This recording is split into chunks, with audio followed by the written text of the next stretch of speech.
MBA Panda, your weekly bite-sized business wisdom. Here's a question most leaders never stop to ask. How would you know if you were already in decline, even while everything still looks successful on the outside? Think about it. Sales are strong. Headlines are glowing. People admire your company. And yet, underneath, small cracks may already be forming. Cracks that quietly grow, until one day, the mighty fall. We've seen it before. Blockbuster, Kodak, Circuit City, Lehman Brothers. Once untouchable, now either gone or shadows of their former selves. So here's the big question. Could the same thing happen to you? To your company, your team, even your own career? It's an unsettling thought.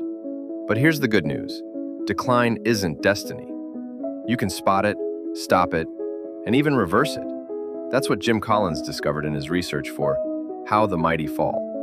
And in this video, we're going to walk through the 5 stages of decline, and more importantly, how to avoid them. Let's jump in.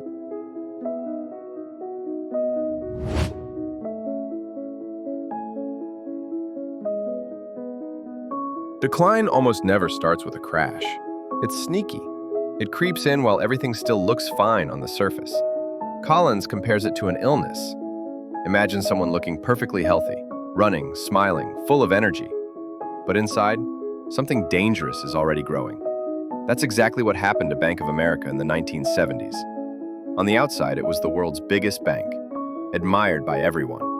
But just a few years later, it was reeling from massive losses and fighting for survival. Scary, right? That's why the key isn't waiting for disaster to show up. It's about spotting decline early. Part 2. The 5 Stages of Decline. Jim Collins and his team uncovered a fascinating pattern, a slow-motion train wreck that plays out in 5 stages.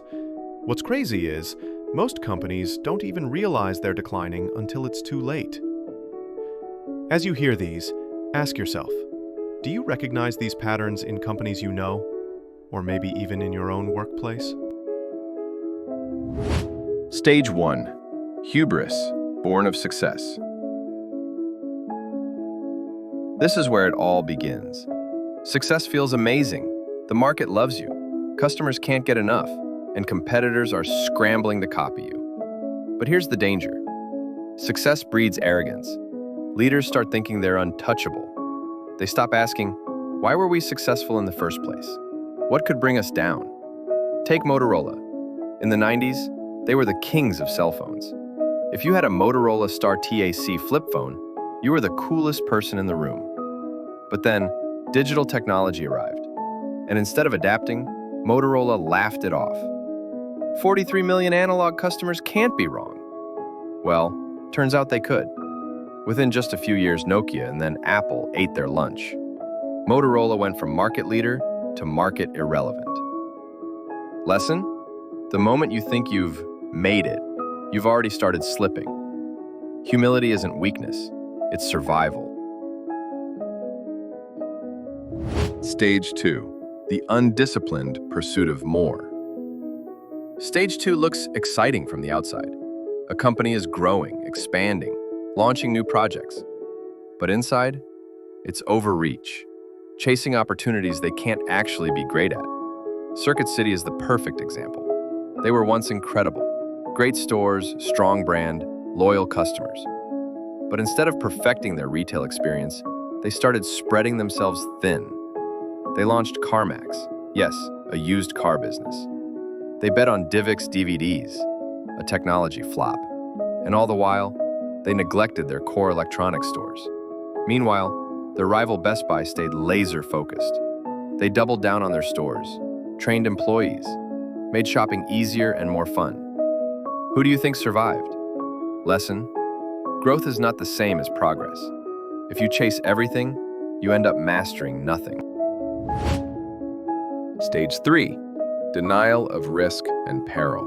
Here's where decline becomes dangerous. By now, warning signs are everywhere. Profits are slipping, customer complaints are piling up, competitors are catching fire. But what do leaders do? They spin the story. Inside the company, the narrative is always the same. Don't worry, it's temporary. Just a little dip, nothing to panic about. It's like a pilot sitting in the cockpit, watching red warning lights flash, alarms blaring, but saying, "Relax, the plane feels steady, we're fine." History shows us what happens next. Lesson? Optimism can inspire teams, but denial kills them. The companies that survive are brutally honest about reality. Stage 4. Grasping for salvation.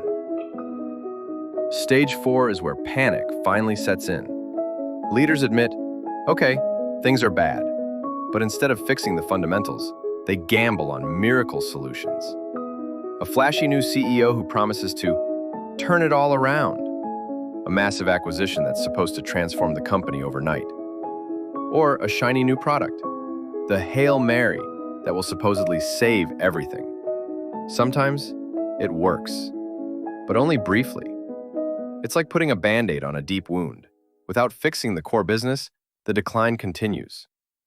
Think of all the companies that bet on one last blockbuster product.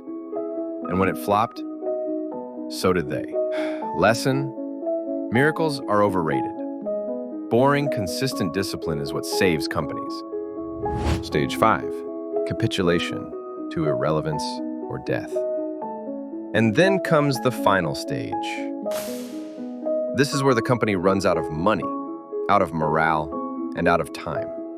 Some quietly fade away, like once great retailers who just disappear from the mall. Others go down in flames, making headlines as they collapse. Either way, it's the same ending: irrelevance or death. Lesson: decline is rarely a dramatic freefall. It's a slow, step-by-step slide. The tragedy is that most companies could have stopped it if they acted earlier. Okay, so that all sounds pretty grim. But here's the twist. Collins calls this a message of well-founded hope. Why? Because decline is mostly self-inflicted. And if we cause it, we can also prevent it. Look at IBM, Disney, or Nordstrom. Each of them slid deep into stage 4, and yet they clawed their way back, in some cases, stronger than ever. The way back isn't glamorous, it's not quick. It's about discipline, facing the truth, focusing on your core strengths, and building momentum one turn of the flywheel at a time. The mighty can fall, but they can also rise again. So here's where this matters for you. Ask yourself, have I gotten arrogant because of past success? Am I chasing more instead of staying focused? Am I ignoring risks because it's easier to stay positive? Am I waiting for a silver bullet instead of doing the hard work? If any of that sounds familiar, it's not too late. Decline is not destiny, but staying humble, disciplined, and honest. That's how you make sure you never fall all the way to stage 5. The mighty may fall, but you don't have to. Thanks for watching MBA Panda. If you found this helpful, don't forget to like, subscribe, and share it with a friend who loves business insights. If there's a business lesson or topic you'd like us to cover next, drop it in the comments below. We'd love to hear from you. Until next time, keep learning and keep growing.